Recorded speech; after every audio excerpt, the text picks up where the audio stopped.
You're asking me if I get sick of being a bodybuilder? Never. I mean, I love lifting weights. That's what I do. Let's go, Jay. Come on. Come on. Back against the show. Come on.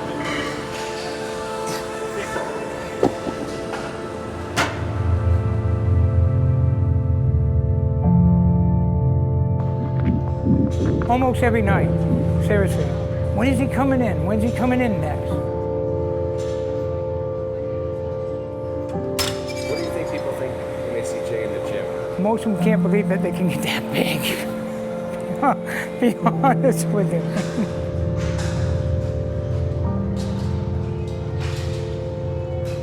First time you see him, it's a lot of looks.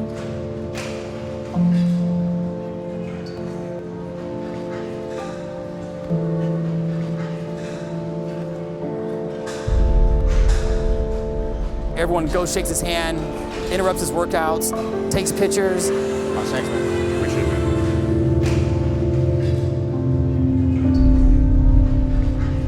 But Jay has never turned one person down ever to take a picture, to do an autograph, to talk to someone. He's always been out of his way to help everyone out. When Jay comes in, everyone wants to be like Jay. Not like Mike, everyone wants to be like Jay. The biggest achievement that I never expected was to give the motivation to a lot of people when I was just trying to be motivated myself to go to the gym. You know, I train in public because I don't want to be surrounded and locked in the lifestyle to the extreme. I mean, I live in it day in, day out. You know, I'm cooking and training and never stepping out of the shoes of being who I am, and that's Jay Cutler, the bodybuilder. So for me, I have my own sanctuary, which is pretty much my office that, you know, here I look around at the achievements. I'm surrounded by what my life from the beginning to now has become. So for me, it's enough for me. And yes, I have some functioned equipment in the gym, like cardiovascular and that kind of things, which are necessary in the morning. I don't want to have to drive to the gym, so that allows me to be able to get in what I need to. And of course, I'd leave all the weights to the gym. They have the most weights. I like to do variety. You know, I move heavy dumbbells, so, you know, I work anywhere between 25 and to, you know, 160-pound dumbbells most often. So that'd be kind of a big collection to have in your home gym. And the way I look at it is I'm always going to weight train, but not to that extreme. You know, I think when I retire, I mean, throwing around 100-something pound dumbbells, I mean, that's probably not going to happen as much. So it's kind of pointless to build something that's not forever. You know, I think the biggest misconception is that we do things really extremely different, and that's not necessarily the case. I mean, it's very, very basic what a professional bodybuilder does, and I'm just speaking on my own behalf. I mean, I've been basic since the beginning. You know, I had a certain amount of genetics that I was blessed with. You know, I started on a specific diet. I stuck with the basics of training. I get a common question all the time. People approach me and they say, Jay, what's the secret? What's the secret? And there is no secret. The secret is progression, consistency, dedication, day in, day out. There's certain body parts I do like to train harder. You know, I might train arms a little lighter, whereas, you know, back training, leg training is a lot heavier and harder. What I like to usually do is structured, you know, rest days around those training days, because sometimes it can be pretty intense. Anyone asks me, what are you training tomorrow? I usually have an idea, but if they ask me what time, I couldn't even tell you the time I wake up in the morning, what time I'll go to the gym. And if I tell you a time, even an hour before, I'll never be on time. That's how I work. I don't have really scheduled training partners. I have people that pick up and train with me here and there. They kind of know just I'm on call, and, you know, just let me know an hour before, so of course they can get food in and get the training and where to meet me. I'm done there. Let's do some dumbbells. Okay. It's different when you don't have a team. have a structure where it's like, a time schedule where you're expecting people to show up, or some place is going to be open. Vegas, that's why I train here. It's the best place to train.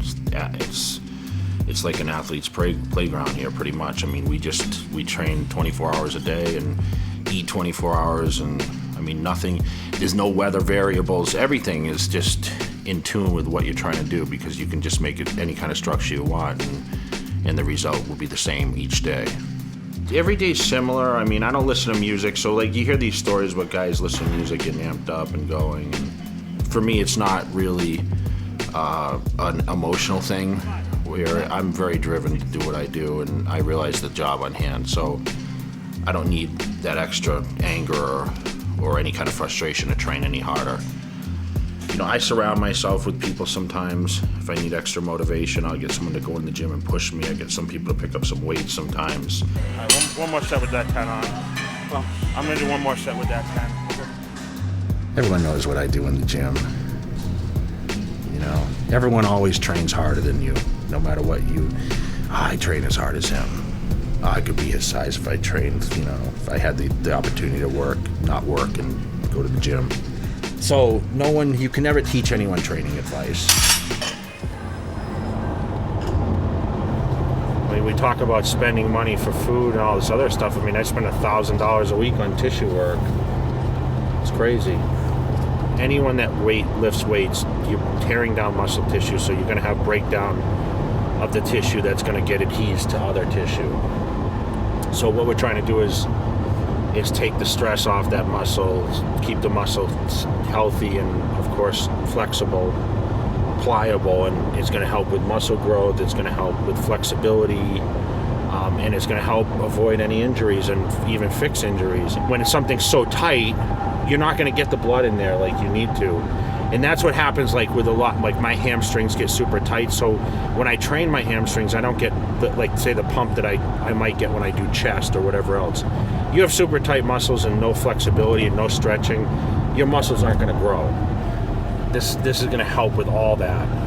This guy's I think he's a chiropractor by trade, but he's the specialist in this active release. He's probably the guy in Vegas that, I've been going to him since 2003 or 4.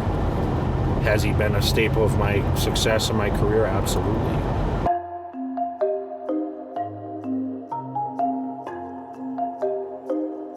So I want to do the hamstring and the lat, of course, and shoulder. All right, very good. Whatever you think feels. I had last week off from you, so. But I do want to get this hamstring, that inside canal. Where we were last time, way up top? Yeah, get it in there and then see how that feels. But you can feel there's a spot on the inside of the hamstring too. Feel kind of that? Yeah, that's actually pretty sore. Yeah. The normal person, if you're looking at the quad, I may only have a couple inches of tissue. If you look at these ham hocks, it's 30 passes to the 2. Yeah. And he's getting bigger. So, Jay's dense. So what happens is, especially with inside that tissue, those fibers adhere and stick like a paintbrush with the fibers all adhere together. So as they start to stick and bind, it creates a scar. And what I'm doing is I'm finding those areas of concern. I'm taking a contact on them, and I'm holding a translated contact, so I'm not really compressing the tissue, even though there is some compression. You're trying to get those fibers to break free so that they can fill with blood. Oh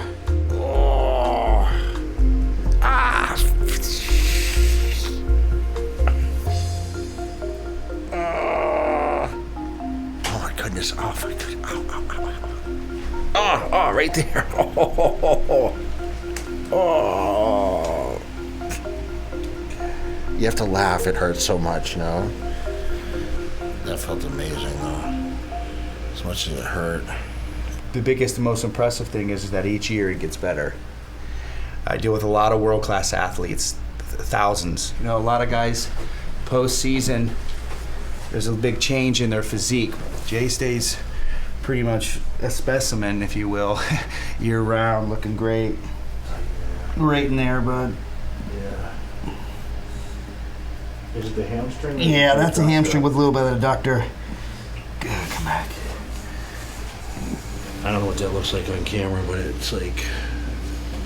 I can tell by how hard he's working. But when you raise your head, there's things Look, that hurt. we've discussed this, the necessity of certain areas of my body, and he's like, you know, there's a lot of places where people won't, you know, go to really relieve what's stuck, you know. He's like, well, you have to get in certain places. It may not be the most comfortable, but You got to put in the time, and he does that, whether it be my table or the gym. I mean, you have to have a pretty trained eye to even see some of the areas of major injury. And Jay's had his fair share of injury. He's worked through it.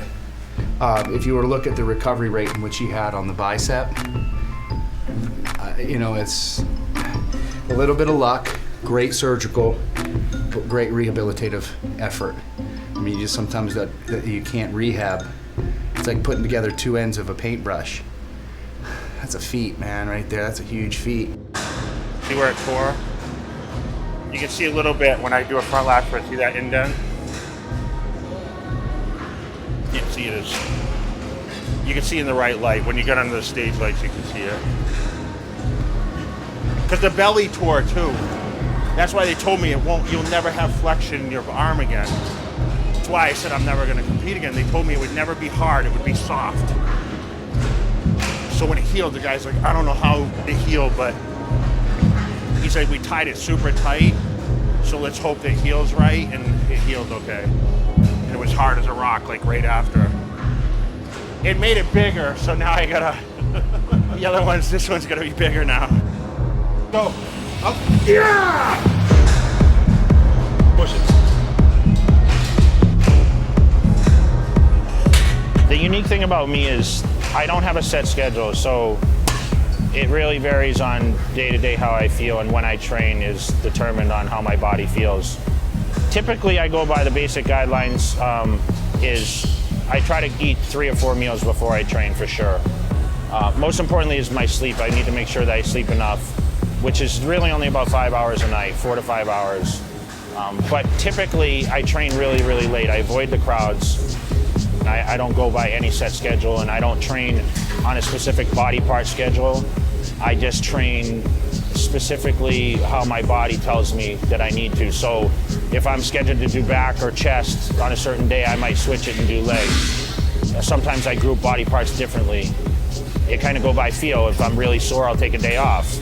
I don't have a set day off schedule. Like most people take a Sunday off. I don't do that. I just regularly go by feel, and that's helped me gain great success all the way along my career. It seemed to be the best thing for me.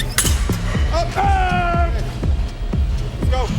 Up, so I like to keep the weights very heavy and do lower reps. And obviously, what happens is when you train with as much volume as me, you can't do as many repetitions because you'll just burn yourself up. I mean, you have to have one or the other. Either you're gonna do less weight, you know, more repetitions and less sets, or you're gonna do a lot more sets, heavier weights and less reps. So I choose to do the heavier weights, less reps, more volume, pump the muscle, keep filling it up, hit the angles.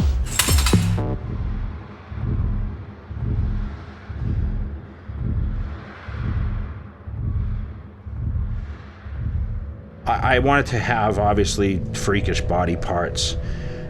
It was never really like, I want all eyes on me type of thing. It was never an ego, I want everyone to notice me. I wanted to look presentable where I walked around when I wasn't in contest shape and I just was big and round and people admired the muscles. I think pretty much I've secured the legacy on the competition stage. I really don't have any real specific goals as far as my physique, as far as, I'm not going in the gym and saying, well, I need to have my legs 2 inches bigger or anything like that. I think, with me, it's more on the aspect of the legacy of Jay Cutler and where it's going to go from here. That's the show. Come on. Let's go, Jay. Come on. Suck it up, suck it up, suck it up, suck it up. Mentally, you have to be, I think, a little crazy. People people approach me and they say, Jay, what's the secret? What's the secret? I don't like to eat anything. If you ask me what my favorite food is, I don't have a favorite food. I don't look forward to any meal at all. You're a living legend. That's what's amazing about what I do. And I'll tell you, Jay Cutler's the greatest of all time.